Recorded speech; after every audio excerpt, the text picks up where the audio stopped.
Welcome 8th class students.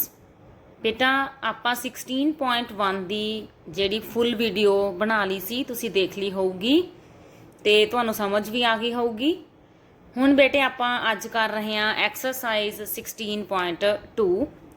ਇਸ exercise ਤੋਂ ਪਹਿਲਾਂ ਬੱਚੇ ਮੈਂ ਤੁਹਾਨੂੰ ਡਿਵਿਜ਼ੀਬਿਲਿਟੀ ਰੂਲਸ ਦੀ ਇੱਕ ਛੋਟੀ ਜੀ ਵੀਡੀਓ ਬਣਾ ਕੇ ਭੇਜੀ ਸੀ, ਭਾਜਯੋਗਤਾ ਦੇ ਨਿਯਮ। ਉਹ ਜ਼ਰੂਰ ਦੇਖ ਲਿਓ ਤਾਂ ਕਿ ਤੁਹਾਨੂੰ ਪਤਾ ਲੱਗ ਜਾਵੇ ਵੀ ਇੱਥੇ ਆਪਾਂ ਰੂਲ ਕਿਹੜੇ ਅਪਲਾਈ ਕਰ ਰਹੇ ਹਾਂ। 16.2 ਫਸਟ ਕੁਐਸਚਨ ਦੀ ਸਟੇਟਮੈਂਟ ਦੇਖੋ ਬੇਟਾ। ਇਫ 2 1 ਇੱਥੇ y ਲਿਖਿਆ ਹੋਇਆ 5 ਇਜ਼ ਏ ਮਲਟੀਪਲ ਆਫ 9, ਵੀ ਇਹ ਇੱਕ ਸੰਖਿਆ ਹੈ ਜਿਹੜੀ 9 ਦਾ ਗੁਣਜ ਹੈ। ਪੰਜਾਬੀ ਦੇ ਵਿੱਚ ਮੈਂ ਸਟੇਟਮੈਂਟ ਨਾਲ ਬੋਲ ਰਹੀ ਹਾਂ, ਠੀਕ ਹੈ। Where y is a digit, ਜਿੱਥੇ y ਕੀ ਹੈ, ਜਿਹੜਾ y ਵਿਚਾਲੇ ਲਿਖਿਆ ਹੋਇਆ ਇੱਕ ਅੰਕ ਹੈ, ਗਿਣਤੀ ਦਾ ਅੰਕ ਹੈ, ਠੀਕ ਹੈ। What is the value of y, ਤਾਂ ਆਪਾਂ ਇਸ y ਦੀ ਵੈਲਿਊ ਫਾਈਂਡ ਕਰਨੀ ਹੈ। ਹੁਣ ਜੇ ਤੁਸੀਂ ਮੇਰੀ ਪਿਛਲੀ ਵੀਡੀਓ ਬਹੁਤ ਧਿਆਨ ਨਾਲ ਦੇਖੀ ਹੈ ਡਿਵਿਜ਼ੀਬਿਲਿਟੀ ਰੂਲਸ ਵਾਲੀ, ਤਾਂ ਤੁਹਾਨੂੰ ਪਤਾ ਹੋਊਗਾ ਕਿ 9 ਨਾਲ ਕੋਈ ਸੰਖਿਆ ਕਦੋਂ ਡਿਵਿਜ਼ੀਬਲ ਹੁੰਦੀ ਹੈ, ਜਦੋਂ ਉਸਦੇ ਅੰਕਾਂ ਦਾ ਜੋੜ ਜਿਹੜਾ ਹੈ, ਠੀਕ ਹੈ, ਉਹ 9 ਦੇ ਟੇਬਲ ਤੇ ਜਾਂਦਾ ਹੋਵੇ, ਠੀਕ ਹੈ। ਤਾਂ ਹੁਣ ਆਪਾਂ ਇਹਨੂੰ ਸਮ ਨੂੰ ਕਰਨਾ ਸ਼ੁਰੂ ਕਰਦੇ ਹਾਂ। ਸਿੰਸ ਜਿਹੜਾ ਇਹ ਨੰਬਰ ਦਿੱਤਾ ਹੋਇਆ is a multiple of 9, Punjabi ਦੇ ਵਿੱਚ ਕੀ ਲਿਖਾਂਗੇ, ਦਿੱਤਾ ਹੈ ਵੀ ਇਹ ਸੰਖਿਆ 9 ਦਾ ਗੁਣਜ ਹੈ। ਪੰਜਾਬੀ ਵਾਲੇ ਨਾਲ ਦੀ ਨਾਲ ਕਾਪੀ ਪੈਨ ਚੱਕ ਕੇ ਲਿਖ ਲਓ ਕਿ 2 1 y 5 9 ਦਾ ਗੁਣਜ ਹੈ। ਇਸ ਲਈ ਜਿਹੜੇ ਇਹਦੇ ਅੰਕਾਂ ਦਾ ਜੋੜ ਹੋਊਗਾ ਉਹ ਵੀ ਕੀ ਹੋਊਗਾ, 9 ਦਾ ਗੁਣਜ, ਮਲਟੀਪਲ ਆਫ 9। ਇਹਨੂੰ ਜੋੜ ਲਓ, 5 ਤੇ 1 6, 6 ਤੇ 2 8, ਤਾਂ ਜਿਹੜਾ ਇਹ ਬਣ ਗਿਆ ਆਪਣੇ ਕੋਲੇ ਇਹ ਵੀ 9 ਦਾ ਗੁਣਜ ਹੋਊਗਾ। ਇੱਥੇ ਮੈਂ ਪੰਜਾਬੀ 'ਚ ਲਿਖ ਦਿੰਦੀ ਹਾਂ।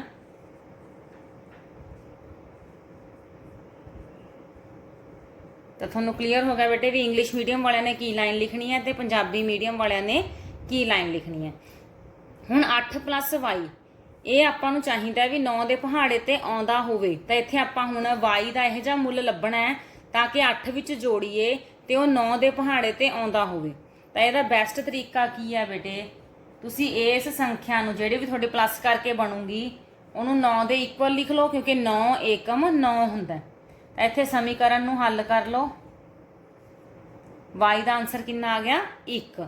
ਤਾਂ ਇੱਥੇ ਇੱਕ ਵਾਰੀ ਕਰਕੇ ਨਹੀਂ ਛੱਡਣਾ, ਆਪਾਂ ਦੂਜਾ ਵੀ ਅਗਲਾ ਵੀ ਚੈੱਕ ਕਰੋ। 9 ਦੂਣੀ ਕਿੰਨਾ ਹੁੰਦਾ, 18। ਪਹਿਲਾਂ 18 ਤੇ ਚੈੱਕ ਕਰੋ, ਤਾਂ y ਆ ਗਿਆ 10, ਜਿਹੜਾ ਕਿ ਸੰਭਵ ਨਹੀਂ, ਪੋਸੀਬਲ ਨਹੀਂ, ਸੰਭਵ ਨਹੀਂ, ਨਾਟ ਪੋਸੀਬਲ। ਹਾਂਜੀ, ਹੁਣ ਤੁਹਾਡੇ ਦਿਮਾਗ 'ਚ ਕੁਐਸਚਨ ਅਰਾਈਜ਼ ਹੋ ਰਿਹਾ ਹੋਊਗਾ ਕਿ ਕਿਉਂ ਪੋਸੀਬਲ ਨਹੀਂ, ਵੀ ਜਦੋਂ 1 ਤਾਂ ਕਹਿਤਾ ਪੋਸੀਬਲ ਹੈ, 10 ਕਿਉਂ ਪੋਸੀਬਲ ਨਹੀਂ? ਕਿਉਂਕਿ ਬੇਟੇ ਇਹ ਇੱਕ ਸੰਖਿਆ ਹੈ ਔਰ y ਉਹਦੇ ਵਿੱਚ ਇੱਕ ਗਿਣਤੀ ਦਾ ਅੰਕ ਹੈ, ਤਾਂ ਇੱਥੇ ਆਪਾਂ 2 ਅੰਕਾਂ ਵਾਲੀ ਸੰਖਿਆ ਨਹੀਂ ਭਰ ਸਕਦੇ। ਤਾਂ ਇੱਥੇ ਜਦੋਂ ਆਪਾਂ ਭਰਨਾ ਹੈ ਤਾਂ 0 ਤੋਂ 9 ਤੱਕ ਹੀ ਆਪਾਂ ਅੰਕ ਭਰਨੇ ਨੇ। ਤਾਂ ਤੁਹਾਨੂੰ ਪਹਿਲਾ ਕੁਐਸਚਨ ਸਮਝ ਆ ਗਿਆ ਬੇਟੇ। 9 ਦੇ ਗੁਣਜ ਵਾਲਾ ਸਮ ਸੀ, ਆਪਾਂ ਉਹਦਾ ਰੂਲ ਯਾਦ ਕੀਤਾ ਕਿ ਇਹਦੇ ਅੰਕਾਂ ਦਾ ਜਿਹੜਾ ਜੋੜ ਹੈ ਉਹ ਵੀ 9 ਦਾ ਗੁਣਜ ਹੋਣਾ ਚਾਹੀਦਾ, ਮਲਟੀਪਲ ਹੋਣਾ ਚਾਹੀਦਾ। ਆਪਾਂ ਉਹਨਾਂ ਨੂੰ ਪਲੱਸ ਕਰ ਲਿਆ ਜਿੰਨਾ ਕੁ ਪਲੱਸ ਹੋ ਸਕਦਾ ਸੀ। ਹੁਣ ਇਹ 9 ਦਾ ਮਲਟੀਪਲ ਕਿੱਦਾਂ ਹੋਏਗਾ, ਜਦੋਂ ਉਹ 9 ਦੇ ਪਹਾੜੇ ਤੇ ਜਾਊਗਾ। ਤਾਂ 9 ਦੇ ਪਹਾੜੇ ਤੇ 9 ਏਕਮ 9 ਹੁੰਦਾ, ਪਹਿਲਾਂ ਉੱਥੋਂ ਆਪਾਂ ਆਨਸਰ ਕੱਢ ਲਿਆ। ਜਦੋਂ 9 ਦੂਣੀ 18 ਲਾਇਆ ਤਾਂ ਉੱਥੇ ਹੀ ਆਪਣੇ ਕੋਲ 2 ਅੰਕਾਂ ਦੀ ਸੰਖਿਆ ਆ ਗਈ। ਤਾਂ ਇਸ ਤੋਂ ਬਾਅਦ ਆਪਾਂ ਇਹਨੂੰ ਸੋਲਵ ਨਹੀਂ ਕਰਨਾ ਤੇ ਆਪਣੇ ਕੋਲੇ ਐਂਡ ਤੇ y ਦਾ ਆਨਸਰ ਆ ਗਿਆ 1। ਕਲੀਅਰ ਹੈ ਬੱਚੇ ਇਹ ਕੁਐਸਚਨ ਤੁਹਾਨੂੰ? ਹੁਣ ਇਸ ਤੋਂ ਬਾਅਦ ਆਪਾਂ ਇਹਦਾ ਕਰਦੇ ਹਾਂ ਸੈਕਿੰਡ ਕੁਐਸਚਨ। ਹਾਂਜੀ ਬੇਟੇ ਦੇਖੋ, ਸੈਕਿੰਡ ਸਟੇਟਮੈਂਟ ਤੁਹਾਡੇ ਸਾਹਮਣੇ ਲਿਖੀ ਹੋਈ ਹੈ। ਇਫ 3 1 z 5, ਇਹ ਸੰਖਿਆ ਇਜ਼ ਏ ਮਲਟੀਪਲ ਆਫ 9, ਇਹ 9 ਦਾ ਗੁਣਜ ਹੋਵੇ। Where z is a digit, same ਉਹੀ ਗੱਲ ਹੈ ਕਿ z ਇੱਕ ਅੰਕ ਹੈ, 0 ਤੋਂ 9 ਤੱਕ ਦਾ ਅੰਕ ਹੀ ਭਰਨਾ ਆਪਾਂ। What is the value of z, ਤਾਂ z ਦਾ ਮੁੱਲ ਕੀ ਹੋਏਗਾ। ਤੇ ਹੁਣ ਆਪਾਂ ਨੂੰ ਪਤਾ ਹੈ ਕਿ ਜੇ ਮਲਟੀਪਲ ਆਫ 9 ਹੈ ਇਹ, ਤਾਂ ਇਹਦੇ ਅੰਕਾਂ ਦਾ ਜੋੜ ਸਮ ਆਫ ਡਿਜਿਟਸ, ਇਸ ਦੇ ਅੰਕਾਂ ਦਾ ਜਿਹੜਾ ਜੋੜ ਹੈ, ਹੁਣ ਅੰਕਾਂ ਦਾ ਜੋੜ ਕਰ ਲਓ। ਇੱਥੇ ਸਾਰੇ ਅੰਕ ਆਪਾਂ ਜੋੜ ਲਏ। ਇਜ਼ ਏ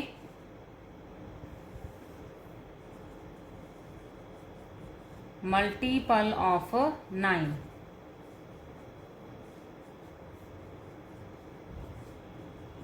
देखो ये मैं रूल लिखिया है। इंग्लिश वाले ने अपनी कंप्लीट लाइन किवें लिखनी है, sum of digits is a multiple of 9। Punjabi वाले ने किवें लिखनी है, अंकां दा जोड़ ये वाला 9 दा गुणज है। ठीक है, तो हुण इहनूं जोड़ लो बेटा, 5 ते 1 6, 6 ते 3 9, 9 प्लस Z बन गया। हुण ये की है, 9 दा गुणज है, इज ए मल्टीपल ऑफ 9।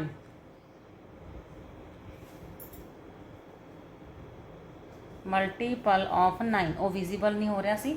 ਤਾਂ ਉੱਥੇ ਆਪਾਂ ਪਿਛਲੇ ਸਮ ਚ ਕੀ ਕਰਿਆ ਸੀ ਬੱਚੇ, ਜੇ 9 ਦਾ ਮਲਟੀਪਲ ਹੈ ਤਾਂ 9 ਦੇ ਪਹਿਲਾ 9 ਏਕਮ 9 ਦੇ ਬਰਾਬਰ ਹੋਣਾ ਚਾਹੀਦਾ ਹੈ। ਉੱਥੋਂ ਆਨਸਰ ਕੱਢੋ, 9 - 9 Z ਦਾ ਆਨਸਰ ਕਿੰਨਾ ਆ ਗਿਆ 0। ਤਾਂ ਆਪਾਂ ਇੱਥੇ ਜੇ 0 ਭਰ ਦਾਂਗੇ ਤਾਂ ਵੀ ਇਹ 9 ਦੇ ਪਹਾੜੇ ਤੇ ਜਾਊਗਾ। ਹੁਣ ਆਪਾਂ ਨੇ ਅਗਲਾ ਵੀ ਚੈੱਕ ਕਰਨਾ ਹੈ, ਇਕੱਲਾ ਇੱਕ ਤੇ ਨਹੀਂ ਛੱਡਣਾ।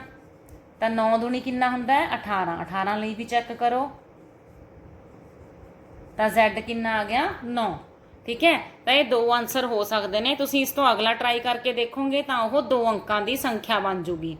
ट्राई करके देख लो, 9 तिया किन्ना भर सकते हो उरे 27, 27 दे विचों 9 घटाओगे किन्ना आ जाऊगा 18, तो 2 अंकों की संख्या हो जूगी, तो वह पॉसीबल नहीं होगी। इस करके अपने कोले Z के 2 ही आंसर हो सकते हैं, जां तां इत्थे 0 आ सकता है, जां इत्थे 9 आ सकता है। इत्थे जां भर दिओ, जां 0 और 9। देखो बेटे सवाल सौखी ने, सिर्फ इनू लिखण दा ढंग ही है जिहड़ा तुहानूं वध नंबर दवा सकदा है। तो लिखण दे विच तुसीं बिल्कुल भी कंजूसी नहीं करनी भी कद्दा अखर छड्ड दो, भी सीधा ही सॉल्व कर दो। तो तुसीं की करना है, मल्टीपल ऑफ 9 है तो पहलां उहदे अंकां दा जोड़ करो, उहनूं लिखो भी अंकां दा जोड़ भी 9 दा गुणज होऊगा, क्योंकि रूल यही हैगा कि 9 ते कोई संख्या कदों जांदी हुंदी है ਜਦੋਂ ਉਸਦੇ ਅੰਕਾਂ ਦਾ ਜੋੜ ਵੀ 9 ਦੇ ਪਹਾੜੇ ਤੇ ਆਉਂਦਾ ਹੋਵੇ। ਤਾਂ ਆਪਾਂ ਉਹਦੇ ਅੰਕਾਂ ਦਾ ਜੋੜ ਕਰ ਲਿਆ, ਇਹ 9 ਦਾ ਗੁਣਜ ਹੈ ਤਾਂ ਇਹ 9 ਦੇ ਬਰਾਬਰ ਹੋਣਾ ਚਾਹੀਦਾ, ਜਾਂ 9 ਦੇ ਕਿਸੇ ਵੀ ਪਹਾੜੇ ਤੇ ਆਉਣ ਵਾਲੇ ਅੰਕ ਦੇ ਬਰਾਬਰ ਹੋਣਾ ਚਾਹੀਦਾ। ਤਾਂ ਉੱਥੋਂ ਆਪਣੇ ਕੋਲੇ ਪਹਿਲੇ ਤੋਂ ਆਨਸਰ ਆ ਗਿਆ 0, ਜਦੋਂ ਆਪਾਂ 9 ਨੂੰ 18 ਲਾਇਆ ਤਾਂ ਆਨਸਰ ਆ ਗਿਆ 9। ਤਾਂ ਇਹਦੇ 2 ਆਨਸਰ ਹੋ ਗਏ, ਜਾਂ ਤਾਂ ਇੱਥੇ 0 ਭਰ ਲਓ ਜਾਂ ਇੱਥੇ 9 ਭਰ ਲਓ। ਹੁਣ ਇਹਨੂੰ ਮਾੜਾ ਜਿਹਾ ਉਲਟਾ ਸੋਲਵ ਕਰਕੇ ਦੇਖੀਏ ਤਾਂ ਕਿ ਤੁਹਾਡੇ ਮਨ ਦੀ ਕਨਫਿਊਜ਼ਨ ਦੂਰ ਹੋ ਜਾਵੇ। ਆਪਾਂ ਕਿਹਾ ਸੀ ਵੀ ਜੇ ਇੱਥੇ 0 ਭਰਦੇ ਆ ਤਾਂ ਇਹ 9 ਦੇ ਪਹਾੜੇ ਤੇ ਜਾਊਗਾ। ਇਹਨੂੰ ਜੋੜ ਲਓ, 5 ਤੇ 1 6, 6 ਤੇ 3 9। ਹਾਂਜੀ, ਤੇ ਇਹ 9 ਦੇ ਪਹਾੜੇ ਤੇ ਜਾਂਦਾ। ਜੇ ਇੱਥੇ ਆਪਾਂ 9 ਭਰਦੇ ਆ ਫਿਰ ਦੇਖੋ 9 ਤੇ 1 10, 10 ਤੇ 5 15, 15 ਤੇ 3 18, ਤਾਂ 18 ਵੀ 9 ਦੇ ਪਹਾੜੇ ਤੇ ਆਉਂਦਾ। ਤਾਂ ਇਸ ਤਰ੍ਹਾਂ ਆਪਾਂ ਨੇ 2 ਡਿਜਿਟ ਜਿਹੜੇ ਲੱਭੇ ਸੀ ਉਹ ਸਹੀ ਨੇਗੇ। ਠੀਕ ਹੈ ਬੇਟੇ, ਹੁਣ ਆਪਾਂ ਕਰਦੇ ਹਾਂ ਇਸ ਤੋਂ ਨੈਕਸਟ ਕੁਐਸਚਨ। ਹਾਂਜੀ ਦੇਖੋ ਬੇਟੇ, 3rd ਕੁਐਸਚਨ ਦੀ ਰਕਮ ਇਹਦੇ ਵਿੱਚ ਹੁਣ 9 ਦੇ ਗੁਣਜ ਦੀ ਗੱਲ ਨਹੀਂ ਹੈਗੀ, ਇਹਦੇ ਵਿੱਚ ਆਪਾਂ 3 ਦੇ ਗੁਣਜ ਦੀ ਗੱਲ ਕਰ ਰਹੇ ਹਾਂ। ਤਾਂ ਇਹਦੇ ਸੇਮ ਉਸੇ ਤਰ੍ਹਾਂ ਨਾਲ ਆਪਾਂ ਨੇ ਚੱਲਣਾ ਹੈ ਕਿ ਦਿੱਤਾ ਹੈ 2 4x ਜਿਹੜੀ ਰਕਮ ਹੈ ਉਹ 3 ਦਾ ਗੁਣਜ ਹੈ। ਇੰਗਲਿਸ਼ 'ਚ ਲਿਖੋਗੇ since 2 4x is a multiple of 3, so sum of the digits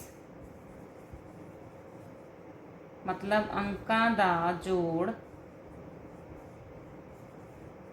2 + 4 + x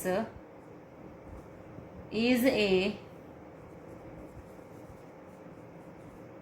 multiple of 3, 3 ਦਾ ਗੁਣਜ ਹੈ।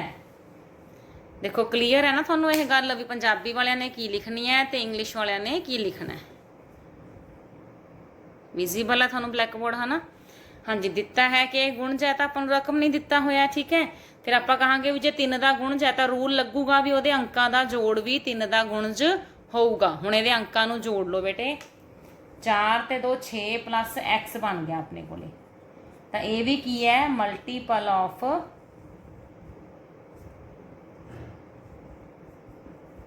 3। ਠੀਕ ਹੈ, ਤਾਂ 6 + x is a multiple of 3।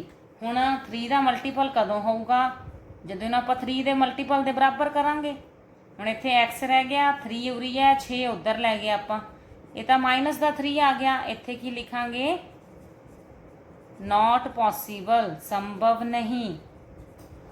क्यों? क्योंकि कोई भी अखर आप ऐ थोड़ी लिख सकते हैं भी आ संख्या जी, ऐ तो आप कदे भी नहीं पढ़ी गिनती दे विच, है ना।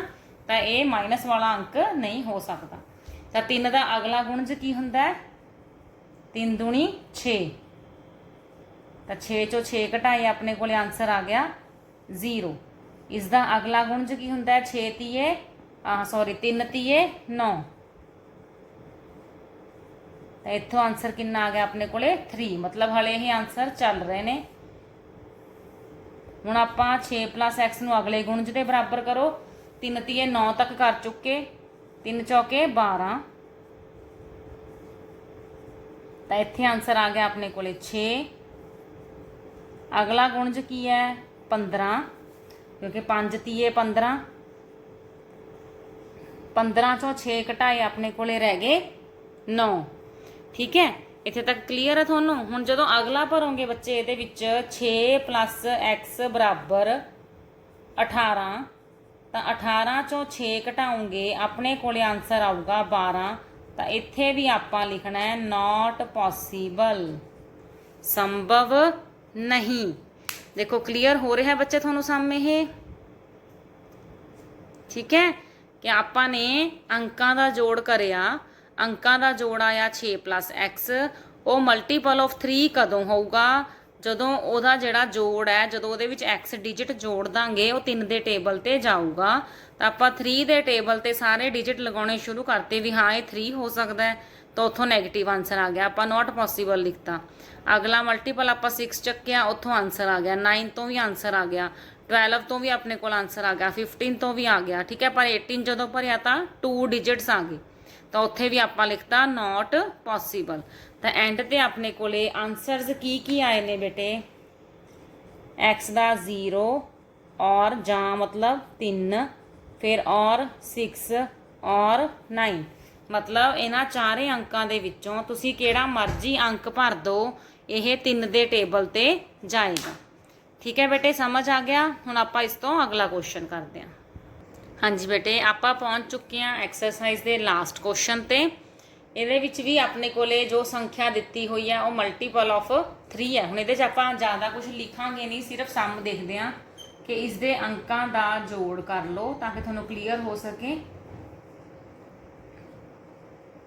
अंकों का जोड़ भी 3 का गुणज होगा। ठीक है, 5 6 7 8 9, तो 9 प्लस Z बन गया, तो 3 का गुणज है। ठीक है, हुण ये गुणज कदों होगा? जदों आपां इहदे अगे 3 का टेबल लगा के देखांगे। ठीक है, हुण इत्थे जे आपां 3 लगाने आ तो माइनस का आंसर आऊगा, आपां नूं लग रहा है पता। ठीक है, तो आपां इहनूं 3 नहीं बना सकते क्योंकि 9 दे विच कुछ जोड़ना है, इहनूं ना भरो। हुण 9 दे विच कुछ जोड़ना है आपां ताकि यह बन सके 9, 3 का गुणज आपां 9 ही लगाओ। तो Z बराबर 9 माइनस 9, अपने को आंसर कितना आऊगा जी? 0। हुण आपां 9 तो उपरला गुणज ही लगाउणा, क्यों? क्योंकि 9 दे विच कुछ जोड़िए 3 बन जाए, ये हो नहीं सकता। ठीक है, 9 दे विच आपां कोई डिजिट जोड़िए कि आंसर वह अपने को 6 बन जाए, हो नहीं सकता। वो फिर नैगेटिव आंसर आएंगे, वो तुसीं कन्फ्यूज होवोगे, पेपर 'च तुसीं गलत आंसर कढ़ सकते हो। ठीक है, तो वो तुसीं पहला ही ये कोशिश करो कि अपने को पॉजिटिव आंसर ही आवे। तो आपां की करो, 9 दे विच पहला ही सोच के चलो कि जोड़िए यह जिहा अखर कि वह 3 के पहाड़े ते चला जाए, तो वह 9 ही हो सकता है, ताकि आप 0 जोड़ के 9 आंसर आ जाऊगा। ठीक है, तो की जोड़िए? 0 जोड़िए। ठीक है, इस तो अगला देखो, हुण 3 तीए 9 तक आप पहुँच चुके हैं। इस तो अगला गुणज हुंदा है अपना 12, तो इत्थे अपने को आंसर आ जाऊगा 3। ठीक है, अगला देखो, अगला गुणज हुंदा है 15। 15 दे विचों आपां 9 घटावांगे तो की आंसर आऊगा? 6। ये भी एक डिजिट का ही आंसर आ रहा है। 3 आंसर आपां इहदे कढ चुके हैं। इस तो अगला गुणज हुंदा है जी अपने को 18। हुण आ गया अपने को Z 9। हुण इस तो अगे आपां सॉल्व नहीं करांगे क्योंकि पता है भी जे 9 लास्ट डिजिट है अपने को 1 अंक वाला, इस तो बाद ਜਿਹੜੇ आंसर आउणगे 2 अंकों वाले आउणगे, फिर आपां नूं नॉट पॉसीबल लिखना पऊगा। तो आपां इत्थे ही छड्ड दो, तो अपने को आंसर आ गए बच्चे 0 हो सकता है, 3, 6 ਔਰ 9। ਤਾਂ ਇਹਦੇ ਵੀ ਪਿਛਲੇ ਸਮ ਦੀ ਤਰ੍ਹਾਂ 4 ਆਨਸਰ ਹੋ ਸਕਦੇ ਨੇ, ਜਾਂ 0 ਜਾਂ 3 ਜਾਂ 6 ਜਾਂ 9। ਚਲੋ 9 ਭਰ ਕੇ ਦੇਖੋ, 9 ਭਰ ਲਿਆ ਆਪਾਂ। 9 ਤੇ 1 10, 10 ਤੇ 5 15, 15 ਤੇ 3 18। ਤਾਂ 18 3 ਦਾ ਗੁਣਜ ਹੁੰਦਾ ਹੈ, ਇਸ ਕਰਕੇ ਸੰਖਿਆ 3 ਦੇ ਪਹਾੜੇ ਤੇ ਜਾਊਗੀ। ਤਾਂ ਬੇਟਾ ਤੁਹਾਨੂੰ 16.2 ਚੰਗੀ ਤਰ੍ਹਾਂ ਸਮਝ ਆ ਗਈ ਹੋਊਗੀ। ਜੇ ਫਿਰ ਵੀ ਕੋਈ ਕਨਫਿਊਜ਼ਨ ਰਹਿੰਦੀ ਹੈ, ਵੀਡੀਓ ਦੁਬਾਰਾ ਦੇਖ ਲਿਓ, ਤੇ ਮੇਰੇ channel let's learn with easy tricks ਨੂੰ ਵੱਧ ਤੋਂ ਵੱਧ ਸਬਸਕ੍ਰਾਈਬ ਕਰ ਲਿਓ। ਵੀਡੀਓ ਨੂੰ ਬੇਟਾ ਜੀ ਸ਼ੇਅਰ ਕਰ ਦਿਓ। ਔਰ ਲਾਸਟ ਗੱਲ ਕਿ ਜੇ ਤੁਹਾਨੂੰ ਇਹ ਵੀਡੀਓ ਪਸੰਦ ਆਉਂਦੀ ਹੈ ਤਾਂ ਇਹਨੂੰ ਲਾਈਕ ਜ਼ਰੂਰ ਕਰ ਦਿਆ ਕਰੋ। ਠੀਕ ਹੈ ਜੀ ਬੇਟਾ, ਆਪਣਾ ਧਿਆਨ ਰੱਖੋ। Bye bye.